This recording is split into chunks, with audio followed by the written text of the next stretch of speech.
All right, Javosai, good morning, or good night.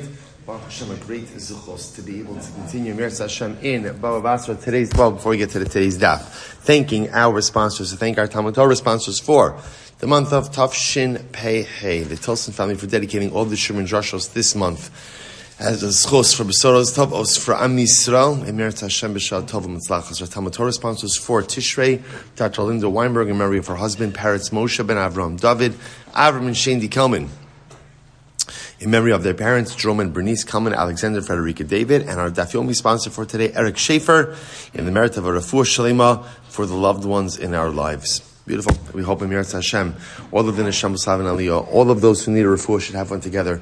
With Kol Cholei Yisrael, our hostages should be returned b'shalom and b'karov, and our soldiers should be successful b'chol ma'aseh yedehem. But with that, let us begin. A lot to do today, Baruch Hashem, a really great daf ahead of us, really excellent couple of days ahead in Yahrzeit Hashem. So let's say, so we are picking up, today's daf is Kuf Yud Tes 119. We are picking up on Kuf Yud Chesem Beis 118b, second line up from the bottom. Kra, Michael Rosh. Supposed to remember again, still a little bit in the topic of Benos Slavchad, and specifically the Gemara trying to figure out over here.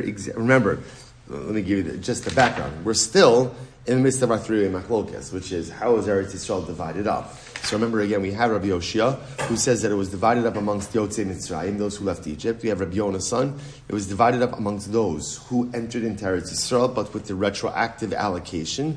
And then there's Rabbi Shimon Elazar, who says it's both. Both, whichever group you were a part of, that entitled you ultimately again to a portion in Eretz Yisrael. So that machlokas is still kind of looming in the background. But now we're focusing a little bit more on the pasuk that was speaking about the fact that Menashe received 10 portions. Chavlei Menashe Asara, right? That there were 10 portions. So we're trying to figure out what's the nature of those 10 portions. So I'm going to popular by Kra, Maikar Choshev. What is the pasuk? When the pasuk is talking about what Menashe got, what is it referring to? If it includes even the portion that would technically be allocated to children, then tuvahavu. Then ultimately, again, there would be many more portions. If it was just referring to the families, then there would only be 6. Top of Kuf Yutes, 119a. Really, the pasuk is only reckoning the families of Menashe. The Hakamashman, the Menos Slavchad, not Lu Bechora. But rather, it's going to teach us that what? That the daughters of Slavchad also not only received the portion of their father, Slavchad, but also, remember again, the Mishnah already pointed out that Slavchad was a Bechar. He was a firstborn to his father, Schaffer. And as such, the Gemara is highlighting over here that Benos Slavchad also got their father's double portion. So not only did they get their father's actual portion, but they got their father's Bechora portion. Alma, Eretz Yisrael Muchzekes. What do you see from here? You see that Eretz Yisrael is Muchzekes. Now, Muchzekes means that Eretz Yisrael was the property even of those who left Egypt. In other words, the fact that Benos Slavchad, or the fact that Slavchad got a double portion in Eretz Yisrael. Now again, remember, Slavchad never entered into Eretz Yisrael, and who else never entered into Eretz Yisrael? His father, Schaffer. So how is it that Slavchad is getting a double portion in Eretz Yisrael through his father? The only way to explain that is because it must have been that Eretz Yisrael was allocated to Yotzei Mitzrayim, to those who left Egypt. Incredible. Aramar, va'abanim natlo b'schos avi avihem, so remember again, the Gemara now is referencing back over here to the children of Korach, and the complainers. So remember again, they themselves did not receive a portion in Eretz Yisrael. But the children who, let's say again, did not do anything, although they did not have a portion from their fathers, they had a portion from their grandfathers, paternal grandfathers, or maternal grandfathers. But the Brisa says that these children had their own portions in Eretz Yisrael. Lokashya, hakamanda amar liyotzim Mitzrayim, hakamanda amar lebaya aretz. Okay, so this goes back to the machlokas. So if you hold that the land was allocated to those who entered into Eretz Yisrael, so even the children of the Mislonanim, even the children of the complainers, they were entitled to their own portion by dint of entry into Eretz Yisrael. But if you go with the idea that the land was allocated to Yotzei Mitzrayim, to the Jews who left Egypt, then although they did not get a portion from their fathers, they were zocheh to get a portion from either their maternal or paternal grandfathers. V'baisim, the other possibility is havahala baya aretz. It could very well be that both prices, both statements are referring to the fact that those who came to Eretz Yisrael got a portion. V'lo kashya hada hava ben esrim, hada lo hava ben esrim. And it could very well be that it was dependent on the age of the child. Although the Rashbam points out over here, it couldn't have been children. Rather, it has to be referring to grandchildren. But okay, that's a detail. In other words, there's no way that there were children of Korach or children of the Meraglim who were under 20 upon entry into Eretz Yisrael. That wouldn't make sense. Chronologically, it doesn't make any sense. So it must be referring to grandchildren. Okay, either way, the point the Gemara is making over here is that Lamaisa, no matter how you understand the allocation took place, whether it was to Yotze Mitzrayim, those who left Egypt, or to those who entered into Eretz Yisrael, we can reconcile all of these different braisos. So according to the second approach, you could go with the idea that the land was allocated to the Jews who entered into Israel. And again, it depends on what age they were upon entry. If they were above the age of 20, they got their own portion. If they were below the age of 20, they did not get a portion. Okay, or at least did not get a portion on their own. So remember again, back to the Mishnah.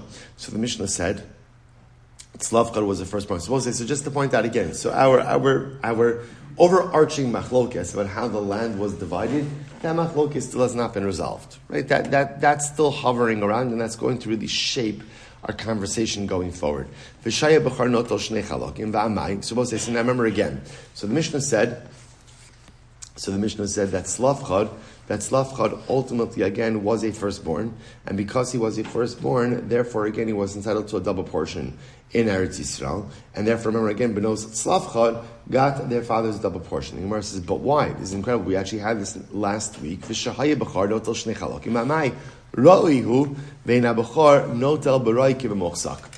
remember again, we saw this already in Latin before Sukkot. We saw this in last week's daf. This concept that a firstborn gets double portion. But what does a firstborn get double portion in? What we call muchsak and not roy. Meaning what?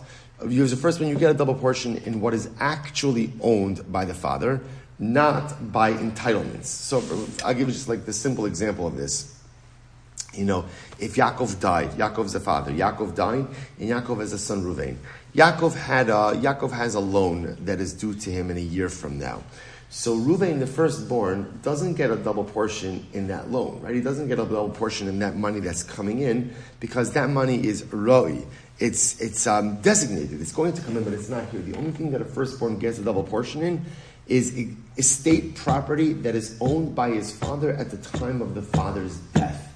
Right? So like, say, for example, investments that may mature sometime later on. A Bechar does not get Pishnaim. It doesn't get double portion in that. He only gets double portion in what is owned by the father at the time of his death. So the Gemara says something very interesting. So the Gemara says, why would Tzlavchad be entitled to a double portion in Eretz Yisrael because he was the firstborn to his father Schaffer? After, remember again, if anything, that portion in Eretz Yisrael for Schaffer was roi. It was owed, but it wasn't actually owned. Right? It wasn't actually possessed. So why would Tzlavchad get a double portion in that? Rabbi Shmuel, this is incredible. Besuros olim. You're right. Tzlavchad didn't get a double portion in Eretz Yisrael. Rather, what did he get a double portion in? Why did he get a double portion in? Literally translated, the stakes of the tent. Meaning, what it means is he got the double portion ultimately again in metaltalin, in property. What happened? So Bepashtos again, the Schaffer had a tent.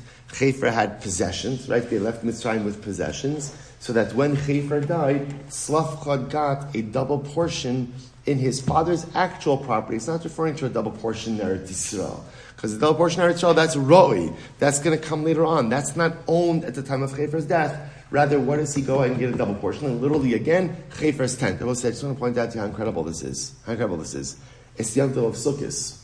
Right? So remember again, why do we have the Yom Tov of Sukkot? So it's machlokes in the Gemara. One says Anani HaKavod, right? One says that we were surrounded by clouds of glory. The other opinion says Sukkos Mamish, that we lived in huts, we lived in tents. So you see what's happening over here? On Sukkot, the Gemara is talking about over here that what did Tzlavchad inherit from his father? He inherited the tent, the sukkah, incredible. The sukkah of Schaffer. So he didn't get a double portion in Eretz Yisrael, they got a double portion in the metaltalin, which again was the tent, the sukkah of Schaffer. Absolutely incredible. Absolutely, Rabbi. Massive Rabbi. Rabbi Huda Omer, Benos Tzlavcha, Notlu Dalid Chalokim Shneimar, Vayiplu Chevle Minasha Sarah. But also here's the problem.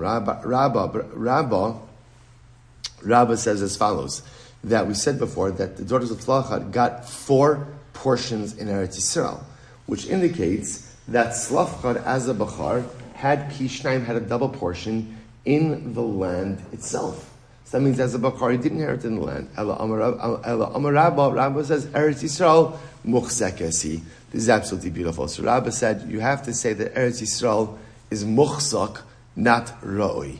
In other words, the claim that a Yid has to Eretz Yisrael is not roi. It's not something that's designated, right? Or going to come in the future, but rather it's muchzak. And the portion Eretz Yisrael was considered to be actively owned. This is incredible. So if you go with the idea that the Jews who left Egypt had a portion in Eretz Yisrael, that portion was considered to be already owned, even before we ever entered into the land. So therefore, again, at the time that Schaffer dies, Schaffer is considered to have owned his portion in Eretz Yisrael, and as such, when Schaffer dies, so Tzlavcha inherits a double portion of Schaffer's property in Eretz Yisrael. Incredible. So we'll say, so 2 possibilities. Either when we say that Tzlavcha got a double portion, he got a double portion in Schaffer's metaltalin, his movable property. His movable property, like his sukkah. Yeah, he inherited the canvas sukkah, the schach mats, the decorations, right? He inherited his sukkah, double portion of his sukkah. Or, no, Eretz Yisrael is considered to be muchzak. See, Eretz Yisrael is not roi. Portion of Eretz Yisrael is not something that's designated to come, but rather is considered to be actively owned presently. Incredible. So the Gemara goes weiter. Meisvei Rabbi Chidka. So Rabbi Chidka says as follows: Shimon Hashikmuni Hayali Chaver. So this is a beautiful Gemara. So Rabbi Chidka says as follows: Shimon Hashikmuni, he was my friend, and he was also mitamidei Rabbi Akiva. He was one of the students of Rabbi Akiva. They can't hire Rabbi Shimon Hashikmuni Omer. As Rabbi Shimon Hashikmoni used to say, Yodea Chaya Moshe Rabbeinu Shebenos Tzlavcha Yarshosim. So Moshe, here's what's interesting. So remember again, the way that the section, the story of Benos Tzlavcha is written is that these women approached Moshe Rabbeinu, right? And they said, our father died. He wasn't part of Adas Korach. He wasn't one of the Meraglim. Right? He was a good guy. He died. He doesn't have a son. Why should we lose out on his portion? So Shimon HaShikmuni said as follows: Moshe Rabbeinu knew that the daughters of Tzlavcha were going to inherit. That wasn't the shayla. In other words, Moshe Rabbeinu knew the halacha was that where there is no son, a daughter inherits. Avalocha yodea im not los chelik bebechora im lav. What Moshe Rabbeinu wasn't sure of was, do they get their father's double portion? So that a daughter inherits when there is no son, that Moshe Rabbeinu knew. His shayla was, does a daughter get her father's double portion? Uru'uya haisa parshas nachalos, because of Ayidei Moshe. And the truth is, this parsha, this section of inheritance, should have really been written through Moshe. In other words, instead of being written as a story, right, that Benos Tzlavcha came to Moshe Rabbeinu should have come along and just written this halacha just as a straight out halacha. So what happened? So the Gemara says, Ela shezachu Benos Tzlavcha v'nichtava al yadan.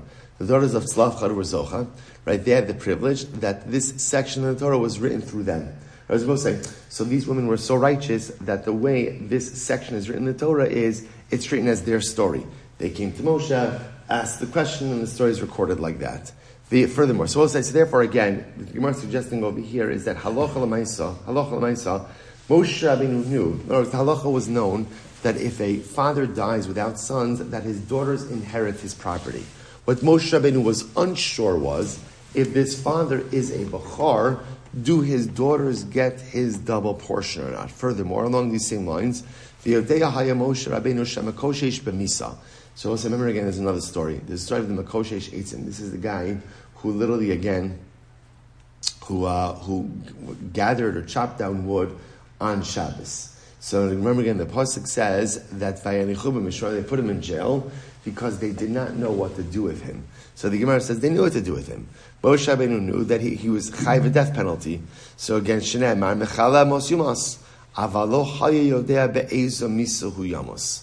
Moshe Rabbeinu was unsure which death penalty he should be subjected to. In reality, this section should have been written just as a straight out section in the Torah. Just a straight halacha from Moshe Rabbeinu. But the Makoshesh ultimately again was liable, and therefore again this section in the Torah was written corresponding to Israel. As I will say, generally the way laws are written in the Torah, it's a statement, it's a declarative. What the Gemara is pointing, what Shimon HaShimoni is pointing out over here is, interestingly enough, how these two episodes are written as stories. So Benos Slavchad, so they're privileged that this particular halacha is written as their story.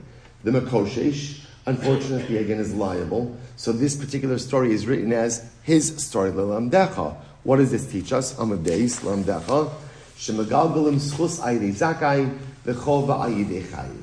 It comes to teach us, I will say, that literally, again, good things happen through good people, and bad things happen through bad people. That, in other words, that Lamaisa, because Benos Slavchad were righteous, therefore they had the privilege of having this story of the inheritance written through them. The Makoshesh was liable, and therefore, unfortunately, he'd had this halacha written through his story. So now the Gemara will say, now why is this here? Besides that, it's interesting. What is the Gemara coming to teach?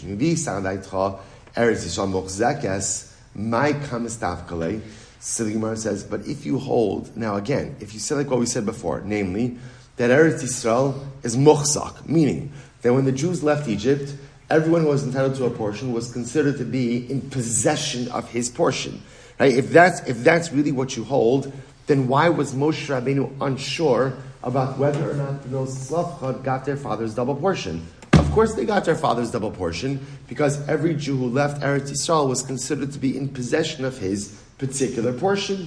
To which the Gemara says, no. He gufa kamistapkale. No. This is what Moshe Rabbeinu was unsure about. The chsiv v'nasati osalachem morasha ani Hashem. The pasuk says, when speaking about Eretz Yisrael, I will give it to you as a morasha. Morasha literally means a legacy. I am Hashem.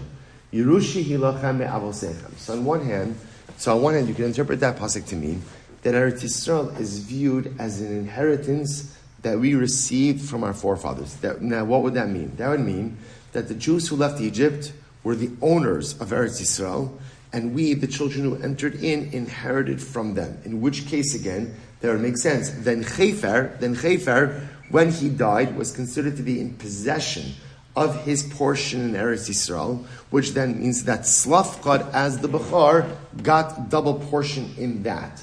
Old Dilma, the other possibility is Shemorisha and Yarshin. Maybe not. Maybe the Jews who left Egypt, they bequeathed the property, but they did not inherit it, but they did not actually inherit it. So both say, so this is the ambiguity in the pasuk. How do we view the Jews who left Egypt? Do we view them as actually in possession of Eretz Yisrael? They owned it, and then they passed down those portions to their kids, or maybe no, they quote unquote bequeathed it, but never actually owned it. Upashtelei tarvayu. And the ultimate answer is really both of them. Yerusha lechem me'avosechem, omorishan ve'inan yarshin. In reality, we look at Eretz Yisrael in both ways. On one hand, it's inherited and it's bequeathed. We look at it partially as being owned by the Jews who left Egypt. So Yerusha lechem, in other words, we inherited it from our ancestors who left Egypt. Umorishan ve'inan yarshin. But yet our ancestors, those Jews who left Egypt, they bequeathed it, but they themselves did not actually own it. So I'll say this is the ambiguity about what's happening over here, which again, that's why all roads lead back to our original three-way machlokes. What was the relationship of the Jews who left Egypt to Eretz Yisrael? What was the nature? Did they actually own their portions, their familial portions, or not? Or maybe again, the Jews who entered into Eretz Yisrael, they're the ones who actually owned the portions, but again, there was just like this retroactive pooling and then reallocation. So there was V'hanum Dichsiv, this is what the pasuk means when it says, Tivi'emo v'sita'emo b'har nachalaschal. So literally translated, you will bring them and you will plant them in the mountain of your inheritance. Tivi'enu lo ne'emar. So let's just remember again, this is Az Yashir, sung by the Jews who left Mitzrayim at Yam Suf. So remember again, in the Shira, they don't say, you brought us. right? You don't brought us, lo ne'emar elo tzivi emo. You will bring them. Melamed shemisnavin ve'ino yodem shemisnavin.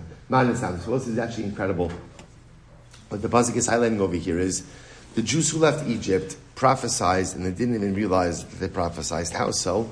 That when they sang Az Yosher, they said, Kadosh Baruch Hu, you will bring them to Eretz Yisrael.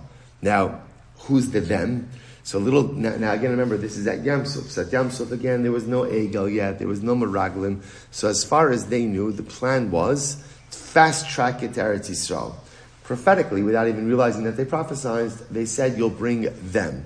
Them a reference ultimately again to their children, but not them themselves. So you see what the point the Gemara is making over here is, you see already like embedded in this ambiguity or almost like contradictory nature. Who are the true inheritors of Eretz Yisrael? Is it the generation who left Egypt, and they're considered to be muchzak in it, even though they never reached Eretz Yisrael, but they're muchzak, they're considered to be the owners of the portion? Or no.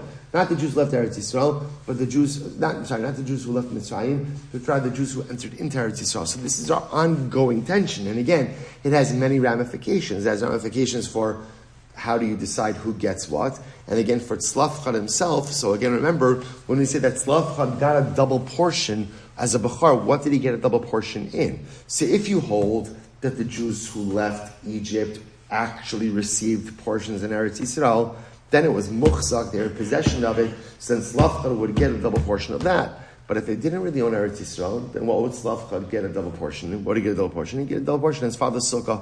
Right, in his father's property that he owned at the time of his death. Incredible. So we'll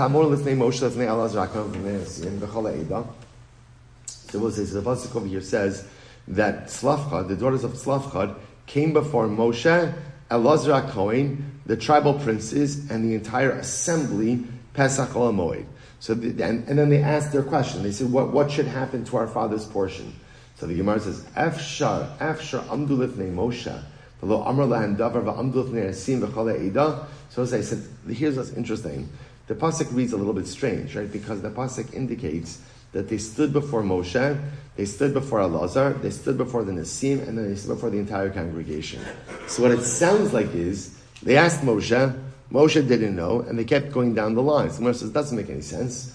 If they asked Moshe, Moshe didn't know what? Someone else is going to know? If Moshe didn't know, someone else is going to know? What's going on over there? Ella, Saras Hamikra v'Darsheu de Rabbi Yoshia. Rather, Rabbi Yoshia says, split up the pasuk and darshan it differently. Now, what this means is, interestingly enough, is darshan it backwards. First, they went to some of the Rabbanim in the assembly. The Rabbanim didn't know. Then they went to the Nesim. The Nesim didn't know. They went to Elazar didn't know, and then finally again they came up the chain to Moshe Rabbeinu. So actually darshan the pasuk backwards. So in other words, at first glance their thought was not to bother Moshe with this, but to see again, maybe this question could be answered a little bit lower down on the leadership rung. But once the question was unable to be answered, they took it all the way up to Moshe Rabbeinu. The Mishum Rabbi Eliezer, the Beis Hamedrash Yoshim v'Halchu v'Amdu lahen lifnei kulan. Other possibilities, both say it's so beautiful. Everyone was sitting in the Beis Medrash. So both say, by the way, can you imagine that Beis Medrash? You walk into the Beis Medrash, and Moshe Rabbeinu was there, and Elazar the Kohen Gadol is there, and all of the Nisim are there, right? And the important members of the Eidah, and everybody's staggering in the Beis Medrash. What a sight that must have been. So Benos Tzlafchad walked into the Beis Medrash, and they kind of threw out the question in the Beis Medrash. So everyone was present. So the Gemara says, "B'may kamiflagi." So I'll say, so now two different opinions as to how Benos Tzlafchad asked the question. According to the first approach, they started first, with some Rabbanim, and then Nisim, and then Elazar, and then only finally Moshe. According to the second approach, they walk into the Beis Medrash, and they kind of put the question in front of everyone. So that's the machlok. This is very interesting. Mar savar cholkin kav letalmid b'makom harav, umar savar ein cholkin. So I'll say it's an interesting shaila. Are you allowed to go ahead and give honor and respect to a student in the presence of his Rebbe? Right? So in other words, is it considered to be an affront to the Rebbe to give kavod to the student in the presence of the Rebbe? So this is the machlokes. So according to the first approach, So they would have held. So first approach says, for Beno Slavcha to walk into the Beis Medrash and ask everyone together, that would be an affront to Moshe Rabbeinu. Right? Because Ein Cholkin Kavod L'Talmud B'Makom Harav. You don't, if the Rebbe's there, you give complete deference and respect to the Rebbe and not to the Talmud. Second approach says no. Second approach says no. You're allowed to be, in other words, you could give kavod to the Talmud in the presence of his Rebbe. Why? Because essentially, giving kavod to the Talmud is the same thing as what? Giving kavod to the Rebbe. Okay? V'hilchasa. What's the halacha? V'hilchasa cholkin. V'hilchasa ein cholkin. That's interesting. So the Gemara says the halacha is you could give kavod to the Talmud in the presence of the Rebbe, and the halacha is you can't give kavod to the Talmud in the presence of the Rebbe. The Gemara says, okay, kashya hilchasa hilchasa. So what's the halacha? To which the Gemara says, hilchasa hilchasa kashya had de poligli rabbe yakara, had de lo poligli rabbe yakara. So everything depends. Does the Rebbe give kavod to his Talmud? If the Rebbe gives kavod to his Talmud, then it's okay for other people to give kavod to the Talmud in the presence of the Rebbe as well.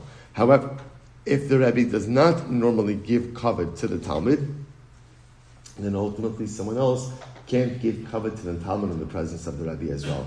So I must say, a really incredible Gemara. So again, fundamental machlokes as to how Benos Slavcha themselves actually asked the question. So did they go one by one, starting with the lowest? And that's not in the front of Moshe Rabbeinu starting with the lowest, right? Because again, you don't go ahead and bring your kashrus question to the Gadol Hadar, right? So they started low, and then they worked their way up. That approach would hold that halacha l'maisa, it's not appropriate to give kavod to the Talmud in the presence of the Rebbe, as that is potentially considered to be an affront, ultimately again, to the Rebbe. Second approach says no. Second approach says they walk into the Beis Medrash and they kind of just threw the question out in the Beis Medrash. Who's in the Beis Medrash? Moshe and the Lazar and the Nisim and the Eida. Everyone's there. That approach holds there's no problem giving kavod to the Talmud in the presence of the Rebbe, because any kavod you give to the Talmud is also considered to be like kavod to the Rebbe. Beautiful. So I'll say a few more lines. So the Gemara goes back there. So the Gemara says, Tana, Benos Slavchad Chachmanios Hein, Darshanios Hein, Tzedkanios Hein. The daughters of Slavchad were wise. Darshanios means they knew how to darshan, they knew how to understand things, and ultimately they were righteous. So the Gemara says, what does this mean? Chachmanios Hein, Shalafi Shah Dibru. So I'll say, interestingly enough, why were they wise?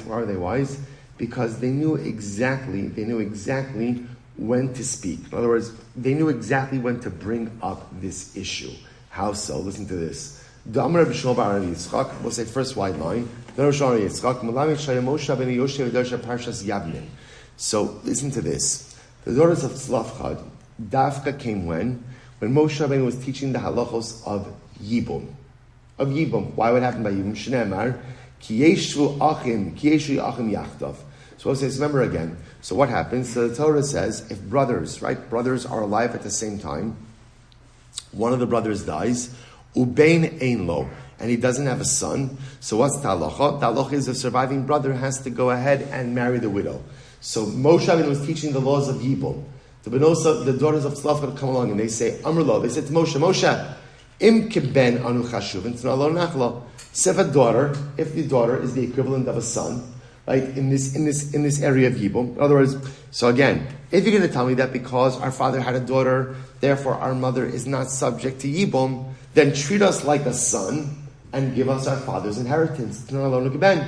Imla, and if a daughter is not like a son when it comes to Yibum, then tisyabeim imenu. Then our mother should do Yibum. In other words, they said to Moshe Rabbeinu, one way or another, our family, right, there has to be a path forward. Either, if a daughter is not like a son for Yibum purposes, then ultimately, again, let our mother do Yibum. And if a daughter is like a son for Yibum purposes, then what? Meaning the presence of a daughter precludes Yibum, then give us our father's portion. Miyad, Vayakar Moshe Mishpat Alef Hashem. Moshe said, good kizot. It's a good kasha. Right? So now Moshe Rabbeinu brings their question before the Ribono Shalom. So that shows you that they were wise. I must say, by the way, a very profound yisod also, that in life, sometimes it's not about even just about what you ask for or how you ask, but it's when you ask for it. right? That there's a timing for it. In other words, Tzlafchad had died sometime earlier. But Benos Tzlafchad were wise in terms of bringing up the question at this particular juncture. Next, Darshanios hein, they were Darshanios, meaning they knew how to dash in the psukim. Shahayu omros ilu haya lo bein lo dibarnu. Because they said to Moshe, had our father left behind a son, we wouldn't be coming to you. Because he recognized that if there was a son, what would have happened if there was a son? What would have happened? He would have inherited. And that would have been the end of the question. Vatanya bas, but the Brisa says that there was a daughter. Am Rabbi Yomi, Sami kan bas. No, take out bas and it should read ben. Abai amra filo haya ben lebas lo dibarnu. No, but no Tzlafchad means like this. If we had a brother, even if our brother had died and left behind the daughter, we would not be raising our question. Rabbi said this because that's what we learned in the halachos of Yerusha. Remember again, if there's a son, so the son's heirs have his inheritance position, right? So for example, had Tzlafchad died, right? If Tzlafchad had a son, right? And that son had a daughter, and then Tzlafchad's son predeceased him, and then Tzlafchad died. Who would inherit Tzlafchad? His granddaughter, right? Because his granddaughter would essentially have the inheritance position of his son. So the daughters of Tzlafchad say to Moshe, listen, had our father left behind the son, we wouldn't be raising this question. Even had our father left behind a son who died but left behind a daughter, so there was a granddaughter, we recognize that the daughter of our brother, in other words, our father's granddaughter, would inherit above us, right before us, and we would accept that. The only reason we're coming to you now is because there's no son, and there's not even the offspring of a son. Said Kanye, saying they were righteous. Shelo nisu ela lahagolan. It was very interesting. What does it mean they were righteous? That Benos Tzlafchad only married people who were appropriate for them. Now, we're going to talk more about this a little bit later. That Lamaisa, Benos Tzlafchad were encouraged to marry within their shevet, to marry within Menashe, in order to ensure that the tribal land of Menashe would remain part of shevet Menashe and not be dispersed. So now again, we'll discuss, was that a halacha, was that an obligation, was that an eitz tova? We'll talk about that in tomorrow's daf, tonight in tomorrow's daf. So the Gemara says, they only married men who were appropriate for them. Tana Rabbi Elazar ben Yaakov Omer, listen to this. The youngest girl didn't marry before she was 40. In other words, what does that mean? What does it mean they waited to marry until they were 40? They were very discerning in their marriage partners. So lest you think, very profound yesod, lest you think that, a woman has to be desperate in her attempt to get married and rush, they were discerning. They were discerning that they recognized that, again, even though they were going to marry within their tribe, they were very discerning who they married. And because they were so discerning, therefore they didn't get married until later. Until the youngest one didn't get married before 40. Ini, V'amar Rav Chisda, Nises P'chusim Basasim Yolad Sachishim. But one second, here's the problem with that. Rav Chisda said, if a woman gets married younger than 20, she could have children until 60. Bas Esrim Yoledes Ad Arbaim. If she gets married at 20, she could have children until 40.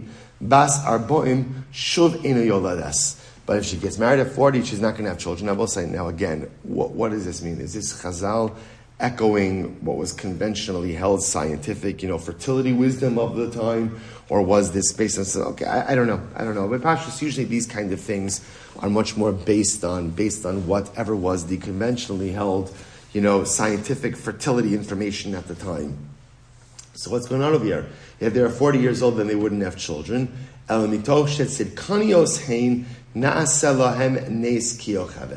Because they were righteous, ultimately, again, HaKadosh Baruch Hu performed the miracle for them, like He performed for Yocheved. So we'll say we're going to stop over for today. We're going to pick up with Yocheved tonight. And Yahrzeit Hashem is going to be part of tonight's stuff. The point over here, we'll say you see, is that the daughters of Tzlafchad, again, were Chachmanios, they were wise, and that they knew exactly when to ask the question. Darshanios, they understood based on the psukim, their entitlement because there was no son or offspring of a son. And Tzidkanios, righteous, because even though they married later, HaKadosh Baruch Hu performed this incredible miracle for them, they were able to have children. Hosai, Shkoyach, to be continued tonight. A good night, everyone. All right, have a great day, everyone. A good night. And how are you? Good morning.